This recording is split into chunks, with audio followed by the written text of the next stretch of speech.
Hello everybody and welcome to the second part of the video where we try and ascertain why this baler starts to mistie when you push it a little bit hard. So you saw part one of this pair of videos where for my father's old Mk12 we've taken the ram out, and there's the ram parked on the back door there. The problem that we were having was when we went up the gears and started to push a bit of crop into there, this thing would start to miss. There was an old boy who knew more about balers than I ever will, and he said number one cause very often was the ram was becoming loose in the chamber. So we've dragged the ram out, you saw that in the previous video, and we're going to sort out the rollers, make sure everything is nice and square, and then put it back in. First job is to measure where these rollers lie. We have a set of rollers on this ram. This is the earlier, what I know as the Jones type ram. The later Mk12 balers came with a different ram. However, this is the one we've got. According to the book, I put this straight edge just along there. From the outside of the ram knife to the outside of the roller should be 44 centimetres. Now, if I get my tape measure from here, I think we can see that we're not quite at 44 centimetres. Hang on, doing this one-handed. So, there we are. No, we're not quite at 44. That needs to come out a smidge. And I think from what I looked earlier, put that there, that also, there we go. It's not easy to do this one-handed, but yes, this also needs to come out a little bit. It is quite important to get those right. Now, people who know balers, if I go and put my camera inside the chamber, you will see that there, you can see the end of it, that angle iron running down the side of the chamber, and there is another one up there. They are there to take up any slack. So the way we adjust those is with these bolts there. There's one, there's another one there, and so on and so forth. So we would slacken the bolts on the top, in the middle of the dust there, and then we wind those angle irons in, which effectively tightens against the ram, tightening the ram up. However, there was, as I say, an old boy who knew more about Jones balers than me, who would say, don't do that. Do what I've done in this instance and keep the angle irons, both top and bottom, as tight against the side of the chamber as you can. The reason for that is stuff works in behind the angle iron and bulges the angle iron out, or in the other instance, the ram will pressurize against the angle iron and effectively bend it. So what will happen is, where we have in the middle of the dust that one, this one, and that one there, the angle iron will be held out there, but between this one and this one on the other side, it will bow. So the angle iron will go out of shape, the runners will go out of shape, and this will then never run true. So he would always argue the way to do it was to pull the ram out and adjust the rollers out so they were sitting nice and tightly against those angle irons, those runners in there, and that will keep everything nice and square. The distance from the outer edge of the knife to there is now 44 centimetres according to the tape. What we have got is, in each corner there is the slotted hole, there is the ram roller, the large ram roller, that sits in there, held in place by a washer, a nut and a lock nut, and that is able to slide up and down here. So we put that in there, We lock it into place on the half round. Where is it? There it is. See those flats there? So we lock them into place like that, and then they can slide in and out like that.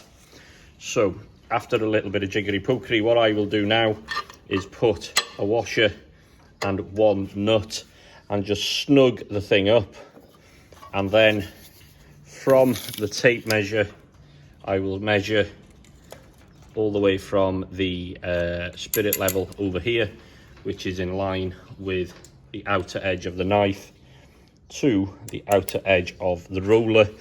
And while it's snugged up, you can just tap it back and forth, and it means it won't rattle when you're trying to tighten the thing up. So after a bit of jiggery pokery, we will get it to be 44 centimeters in distance, which we're not a million miles away.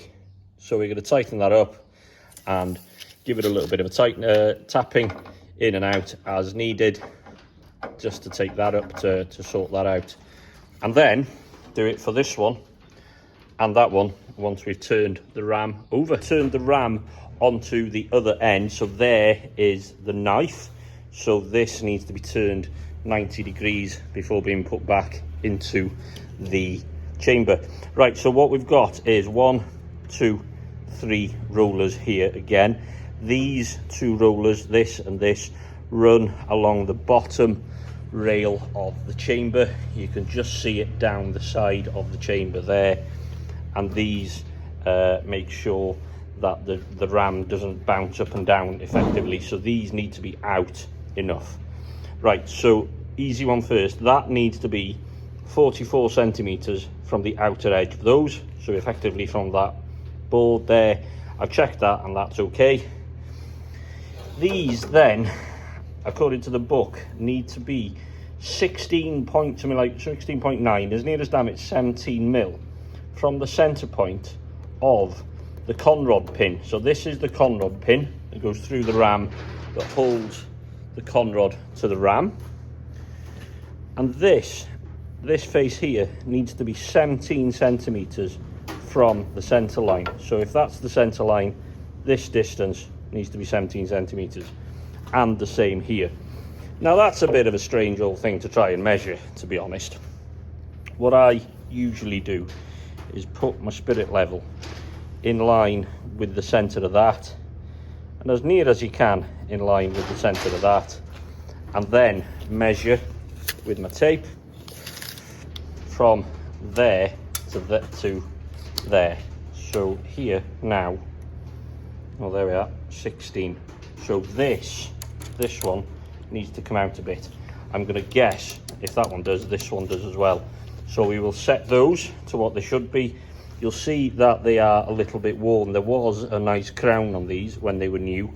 They have, over the years and overworking, they have worn a little bit of a flat on the center, but they are still turning, so I don't see a reason to change them. They're all free and turning, so they can stay a while longer. Ram upside down now. We put the spirit level back on, so we're going to measure from there to there. Measure that is perfect, and the roller is nice and free turning. We're not so lucky here. This roller is stuck. This does not turn. Luckily, I've got away with it. You see that there? It's just started to shine up, but it hasn't worn a flat. If it was to wear a flat on there, this roller is effectively scrap, because it will not roll. It'll roll to the flat bit and then slide, and we're not going to get anywhere. So I'm going to take this off, try and free it off and get it nice, inject a bit of WD-40 into it, or dunk it in a tub of oil and stuff, get that going, and then we should be able to put the ram back inside. Okay, we're getting somewhere now. So this roller is nice and free again after a little bit of swearing and cajoling and WD-40. That one is nice. They are both set compared to where the spirit level is over there. These 3 are fine. Those 2 are also where they should be. Next job is to turn the ram through 180 degrees, get it back on its feet, and then put it back up the chamber. Ideally, you need 2 people to do this, because the conrod, the end of the conrod there, that plate there, tends to fall and trip into every nook and cranny there is, and it's sometimes a bit of hard work to get them over things like this. Right, okay, we're getting somewhere now. The ram is back in. There's the conrod attached to the conrod bearings with those 2 bolts. The ram's in and the thing is moving. Right then, next job around the back of the baler is to refit this, which is the stationary knife, and the spacer behind it. I'd sharpened and I'd done this to the other ram knife before it went back in. I've just run the grinder with the flap disc over the edge just to get that edge back, and we're not too bad. As some of you noticed in the other video, we've got a chunk or 2 taken out, usually stones and or hay bob tines that stray into the hay and all that type of stuff. However, it's nowhere near beyond its best, and it will fight another day. So I've run the flap disc over the surface of both bits of steel just to clean any crud off, and I've also run it over the edge there to get quite a nice sharp edge. Take a tip, don't go nuts with the flap disc if that's how you want to clean it. It's just to clean it up. Don't start introducing heat to this because you could cause issues to the steel. So what we're going to do now is put this, that and the spacer in through that hole there, and then we're going to tighten them in place, that one and that one. There are the 3 nuts and set screws. Take yourself a tip like I do. A bit of copper grease on the thread of these works absolute wonders when you want to take them out again. So slowly but surely we are getting there. So these things, these 3, 1, 2 and 3 in a line there, are back in place. And if I put the camera in the chamber, there is the stationary knife. Right, acid test time now. What we're going to do now, turn the camera around, is go to the front of the baler and just by hand see if we can wind, number 1, if the ram will pass the knife, and number 2, does it pass close enough. So what we're going to do is by hand turn the flywheel. Top tip, people sometimes get a bit confused as to which way to turn the flywheel. Think of a rotary muck spreader. So PTO goes in, the rotary muck spreader always throws it this way, so the flywheel turns in the same orientation. So the top comes this way, so we're going through a full cycle all the way around, and we're getting quite close over there now. Let's have a look. Let's go to, I'm not sure how easy this will be, there. And you can't really see that on the screen, but this knife there and the stationary knife there need to be as close as possible without touching. And I don't know how well you can pick that up there, but in this instance I think we're not doing so bad. I think we're okay. So I'm just going to run it through its cycle and make sure that it doesn't catch up there or something, which it shouldn't, but let's just make sure. And then I think we're there, hopefully. One of the important tasks that a lot of people don't give enough attention, in my opinion, is this block here.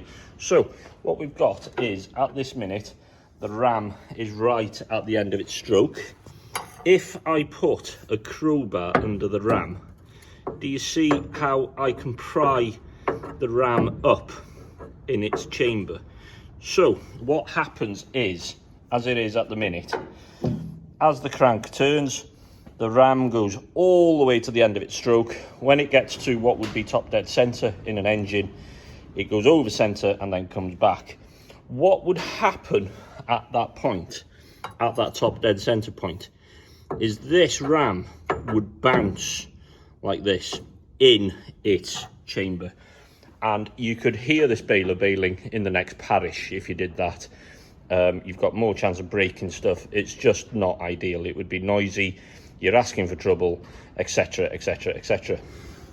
So what Jones came up with was this, which is a wooden block secured in place by 2 eccentric set screws. So we put those in there, and then we turn the eccentric, so that lives in there like that, and then we turn the eccentric to wind this up or down, and that lives, if I can show you, there at the back of the ram. There's one hole.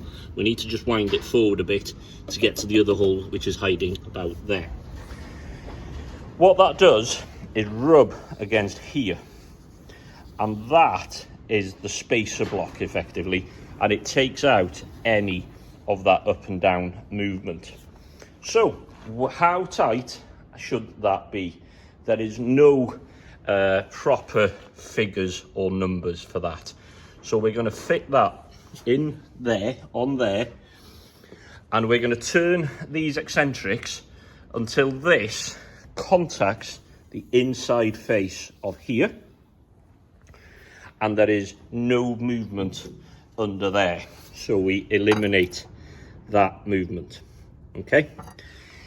If it's too slack, there is still movement, so it needs to be tighter. If it's too tight, if it's to the extreme too tight, it will jam and you won't be able to turn it by hand. If it is a little bit tight, what will happen in work, this area of the chamber here will become hot. So when in work, after a couple of hours of work, this bit here should just be warm to the touch. At one point, this has been a bit hot because you can see a bit of discoloration in the paint. So this has been at one time or another a little bit too tight. It needs to be, it slides along this, it needs to be tight, but not so tight that this gets red hot and it makes the ram hard work to move back and forth, but equally not so slack that there's play in there. I'm not going to show myself doing this because it's an arse of a job. I think we have won. So we've put the ram back, and this is the block I was just talking about, and that is nice and snug against this top rail. The ram passes the stationary knife there quite nicely, doesn't leave a massive gap, it isn't quite touching, so that should do fine in work. We have got just a little bit of stuff to put back on, so we need to take the hay dog stoppers out. I've jammed some punches and screwdrivers and the like to keep the hay dogs out, and we do need to put these grapple plates. Now, I dropped a little bit of a boo-boo on the first video where I said that these lived that way, so the mouth was open towards the front of the baler. I was wrong, they go in that way, so the open mouth holds back the hay of the bale as the plunger retracts.